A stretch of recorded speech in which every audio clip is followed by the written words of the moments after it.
Antigua and Barbuda, and welcome to another episode of Healthy Perspectives. My name is Vernon Solomon.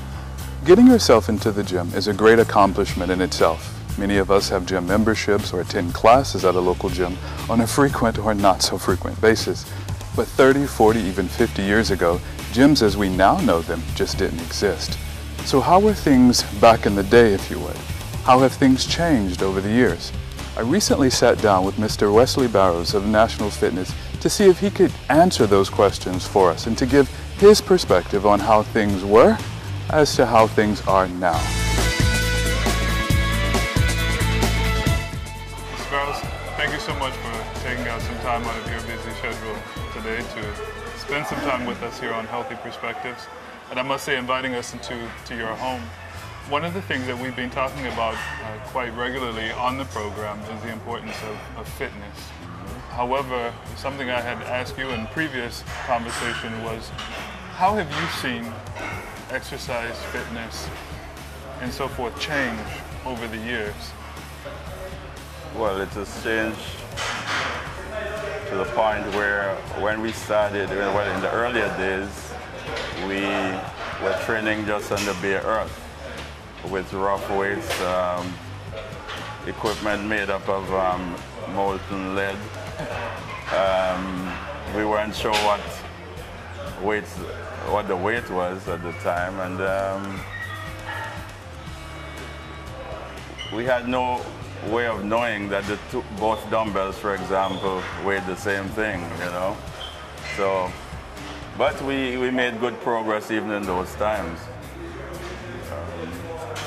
Did you find, was the conditioning to the same level? I mean, if there was no way of really determining. Yeah, well, there were no lopsided physiques, okay, really. That's what I mean.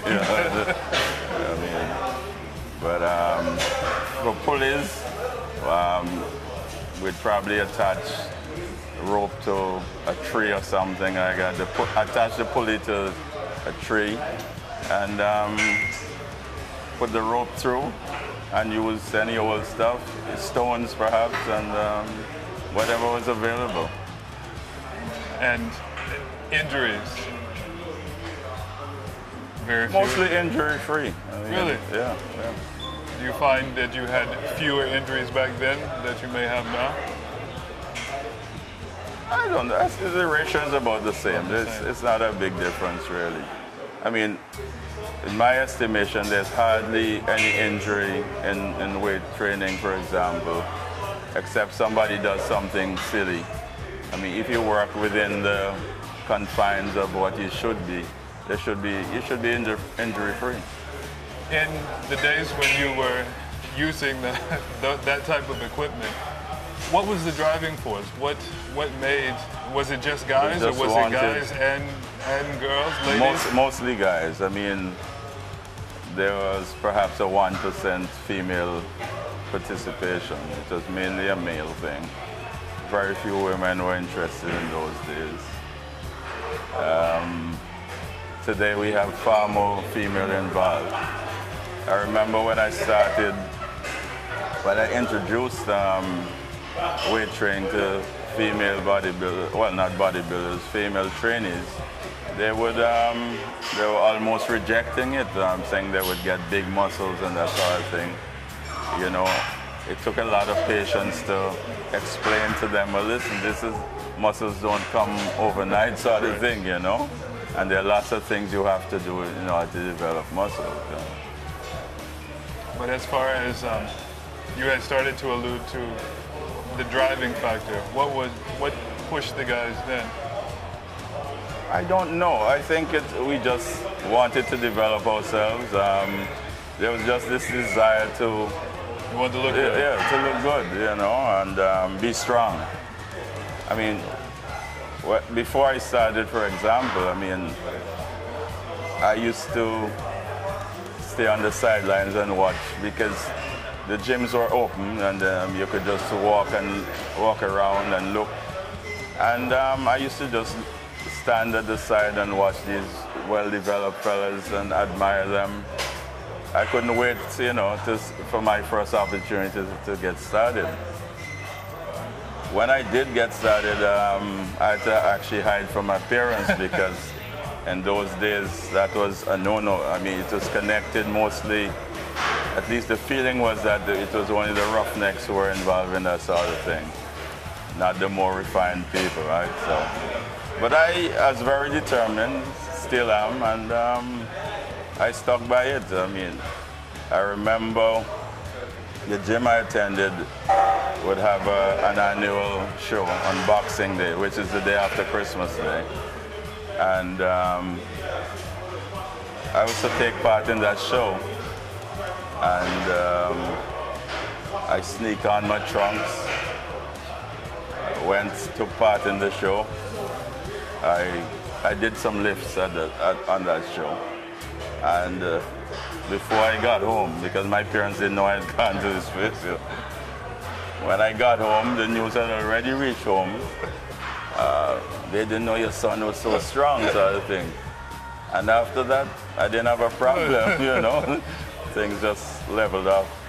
Was that your first opportunity? To take part in a show? Yes. That may have been my first show, I'm not sure, but I took part in a few of them. Right. Yeah. What was your first experience, you personally, prior to the show, but getting into the gym, getting into a routine, or training properly? Well, there are a number of us who started as schoolboys, and we basically had an idea what exercise was about. We learned, of course, different things as we went along, but we trained intelligently. We didn't try to do things that we didn't think we could, and it worked out for most, if not all of us. Today we have internet, magazines, and all of these things guys are looking into as far as routines. How did you go about developing your routines initially? Well, in the early stages, the second gym that I attended, they had like a blackboard with a routine, just one set routine, which we followed year in, year out sort of thing. But as time went on, and I got into the gym business, I studied the various bodies, and I would determine what I thought was best for the individual. Okay. Supplements. What's your take on those? Because you weren't using supplements back in the day? Hardly. There's hardly any available at the time. There's a product out of the United Kingdom by the name of Cassidon, a protein. I don't know if you've ever heard of it, which after a while many of us used to use. And with pretty good results, I believe. Are you a fan of those? I think at a certain stage they're necessary. In today's situation, you have guys who are just, and female as well, they're just starting to train, and the first thing they want to know is about supplements, what they should take and so on. And my advice to them is wait a while. Try to eat properly, eat correctly, and then we'll see what supplements can do for you later on. But I don't think people should just jump into supplementation as they start training. And that's one of the reasons I bring it up, because in our Caribbean society, we've always had good fruits, vegetables, things like Absolutely. that. Absolutely. Were you using those primarily back then also? Did you have a certain diet that you Not focused really. on? We ate whatever was prepared for us. I mean, we weren't selective. I mean, we ate just what, and many of us ate, really ate. I mean, but my mother used to complain, for example, because there were 5 children in the family, and I was eating down the house, and she used to complain. She used to want to know if I'm the only person with a mouth in the house, or something. So. And diets have changed because we have so much food, or processed food, that we get from North America, Europe, and so forth. Those things were not a part of your diet back then. No. We ate more natural foods. This processed foods create problems for us in a lot of ways. I mean, we end up now with a lot of diabetes, high blood pressure and all that. And I think it's as a result of a lot of the processed foods that we use. From your experience, and I'm glad you hit diabetes, because on the program we've been talking a lot about the results of lifestyle. The lifestyle that you lived and you saw your fellow trainees and trainers living back in the day, is it different? The type of lifestyle that are being lived? I think to a great extent, yes. Of course, we probably didn't have as many distractions as they have today. True. But we lived the lifestyle. I mean, we slept early. You know, we made sure we got enough sleep. We ate heartily. I mean, we did just what we thought was right, and with very good results. Results is always, I think for anybody who's training, they want quick results. Did you have quicker results back in the day than versus what you see guys getting today? I think the results today might be faster. Of course, you have more sophisticated equipment to train with now. I mean, when we did hacks, for example, we didn't have a hack machine. We held the weight behind the bar behind our thighs and squatted, you know. So things have been, I mean, when I started training, for example, our benches weren't covered. I mean, I would go home from school because I used to hide to train, and I would go to the gym in my school clothes. And sometimes I get home with blood on my back because the wood would bruise my back, you know. So. What age did you start training? If you want to reveal your secret. I started at age 14. At 14? Yeah. Is that something, when would you encourage parents to? That very age. That very age. You think 14 is a good? I think so. Why is that? Of course,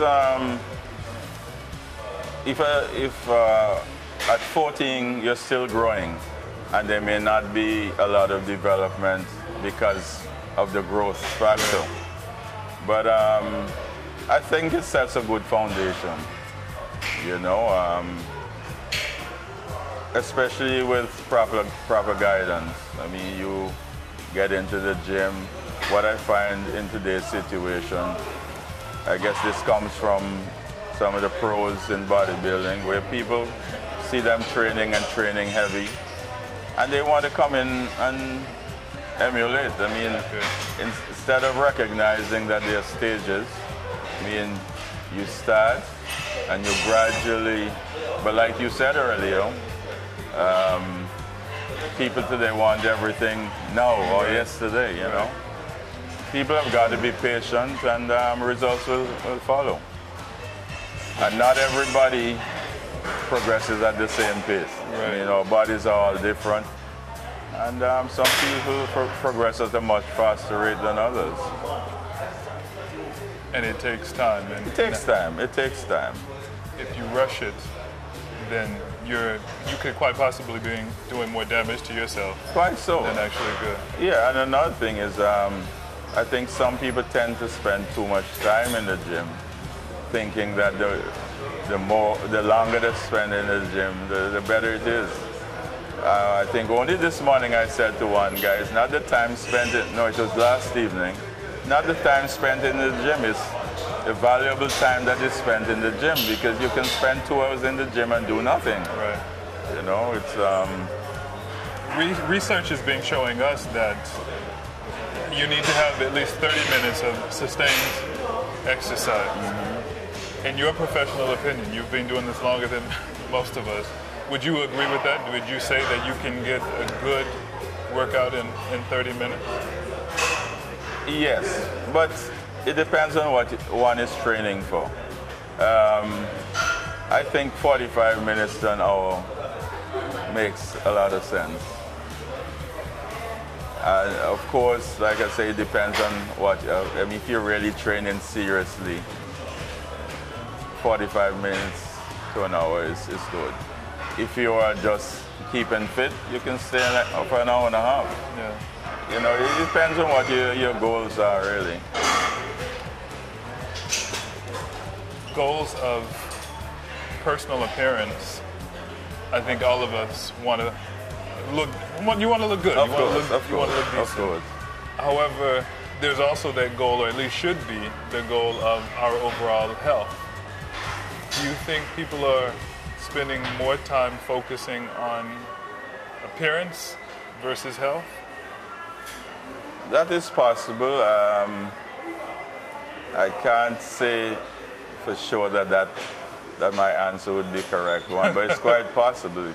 Thing is, when people leave the gym, you don't know what lifestyles they engage in. I mean, you advise people, but some people think that if they sleep for 8 hours, they're sleeping for too long, you know. Some people are surviving on 4 hours, which I think is not a good idea. Exactly. Especially for people who are in the serious training, athletes, bodybuilders, you know, sports people in generally. Right. Because it is during sleep that your body replenishes its stores, you know what I mean? Exactly. Yeah. All right, Mr. Barrows, we're going to take a quick break and come right back. All right. Thank you. Right back. Mr. Barrows, we're in talking about guys, and I hate to focus this discussion solely on guys, but you ever get these guys that come to you that one of the problems they have is with regards to the midsection, that they do all of this training and they still can't seem to get rid of their midsection? Yeah, it's not the easiest area to break down. However, I would tell people, look, first make sure your process of elimination is good. Use a lot of, I mean, 'cause that's important. Yeah. I mean, sometimes it's just a lot of stuff stored up there that's creating that problem. Right. Eat fibrous foods, that sort of thing, and the exercise. Some people, female included, would come and tell they want to become a member, but they only want to get rid of the stomach. So I would say to them, look, it's a total body thing. You know, you have to work the entire body to see the results you're looking for. Exactly. You know. So. And we started to go down the road earlier about age, but age plays a factor. Or let me rephrase that. Do you feel age plays a factor in how a person, how their routine develops, the results that they see, and or the need to be in the gym more? No. Okay, the body starts slowing down at an age, I don't know which age, but after a while it starts slowing down, and results are not as easy to come by as a younger person. However, exercise, resistance exercise especially, can stave off a lot of things in older people. I mean, it keeps their bones stronger, their muscles, their tendons are stronger. I mean, they're less prone to illness for the most part, I would say. So it plays a very important part as one ages. Do you see individuals over the age of 45, 50 coming into the gym on a routine basis? Not enough of them. There are just a few, in my experience. And I'm glad you put it that way, not enough of them. Why do you think they're not coming in? Some don't think they need it. Some don't know the benefits that they can derive from exercising. Some come after doctor would refer them or tell them, look, your condition is not what it should be, and you need to do something about it, they will come. Some would come and not stay. I mean, they come and they think, oh, this is too laborious or whatever, and they quit after a short while. Do you think it has anything to do with, well, I'm not coming to the gym to become the world's oldest bodybuilder, and yet I'm training aside all of these other muscular people? And that could be a thought. Some people may feel intimidated. I don't know why that should be so, because, well, in our case, for example, we operate as a family. Everybody, as a matter of fact, most people would try to help rather than criticize, you know. So I think people can feel comfortable in the environment, you know. And that's where it begins, educating. Absolutely. And educating. Because once you feel like you are a part of something, you're belonging, then you tend to continue. Absolutely. As the holiday, not the holidays rather, but the beginning of each year, people make these resolutions that they're going to come into the gym, and they exercise real intensely for what, the first month or so, and then it tapers off. Mm-hmm. Do you see a lot of that? At one stage, yes. I don't find that to be so now. I mean, I remember in past years, come January, the gym would be, you know, crowded. That doesn't seem to be the case anymore. I think people have thrown resolutions through the window for the simple reason that many of them don't keep them. There are people who think that they have to be in the gym 7 days a week, and if they're not, they'll be missing out. But I attach a lot of importance to rest. I mean, some people, especially the people who train really seriously, I recommend 3 or 4 days to give the body enough time to recover after this hard training sessions, you know. There is such a thing as overtraining. Of course there is. And it can be worse perhaps than not training enough. Overtraining can lead to injury, can lead to all sorts of problems, physical problems. So speaking to the diabetic, the hypertensive patient who has never really come into the gym before, they may have done a few little things around the house, but they need to be more active. Apart from first consulting their physician, what's the first thing they need to do when they come to the gym? What would you encourage these people to do? I would say a mixture. I would say a mixture of cardio and weight training, because I think weight training also plays a very good part in keeping diabetes under control. But I would say a combination of exercises, not any one specific thing.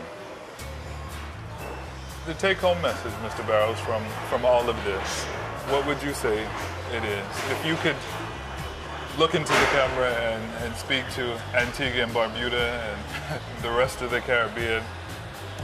Well, from my observation, there seems to be an upsurge in interest in exercise. I mean, almost on a daily basis, you hear some group or, you know, organization that's organizing walks, different various forms of exercise. So I think that if we should continue in this vein, we should find ourselves on the right path.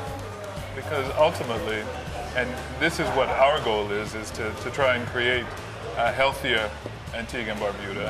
And it sounds like, from what you're saying, how things have changed. We had this surge, or we had this point where people were very active, and then maybe there was a dip, but now you see there's an upswing again. Yes, yeah.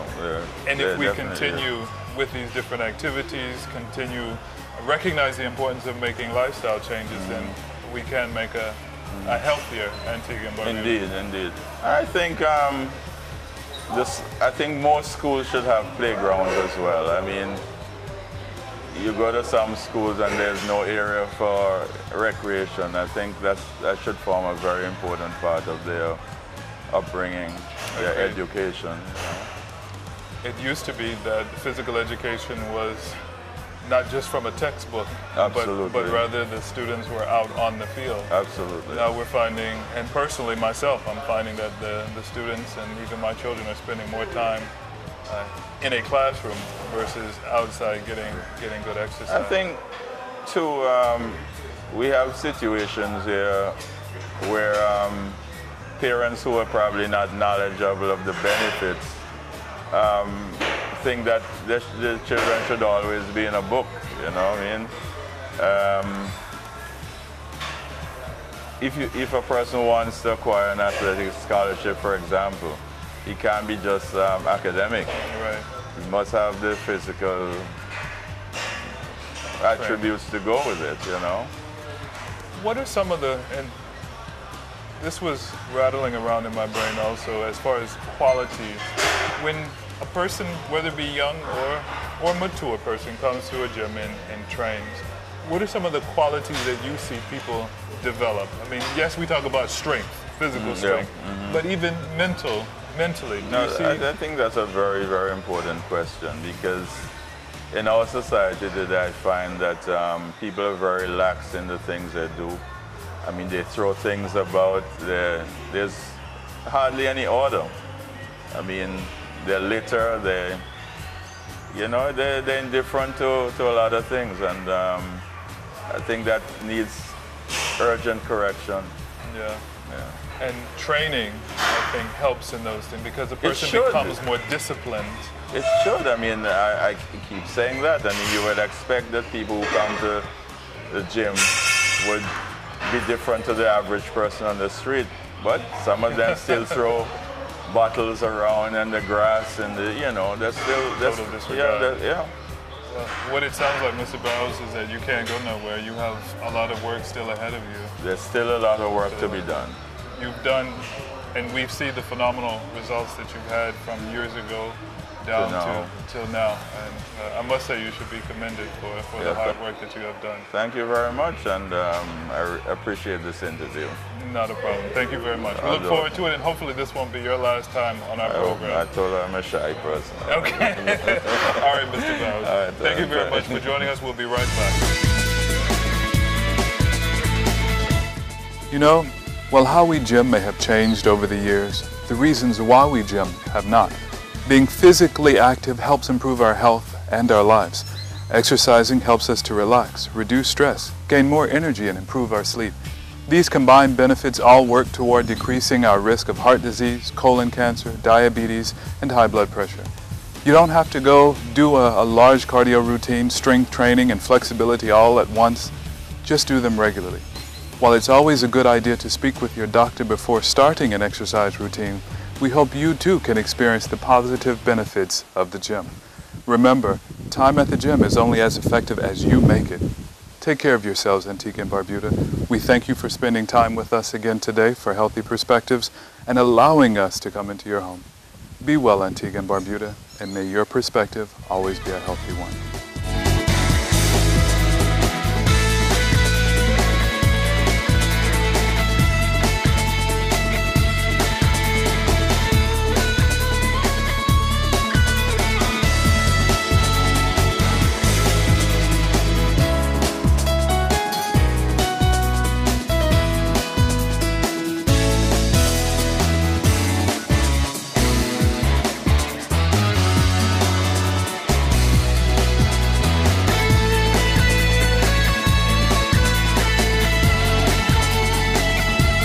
Healthy Perspectives, an AUA ABS initiative offering you a positive view on health.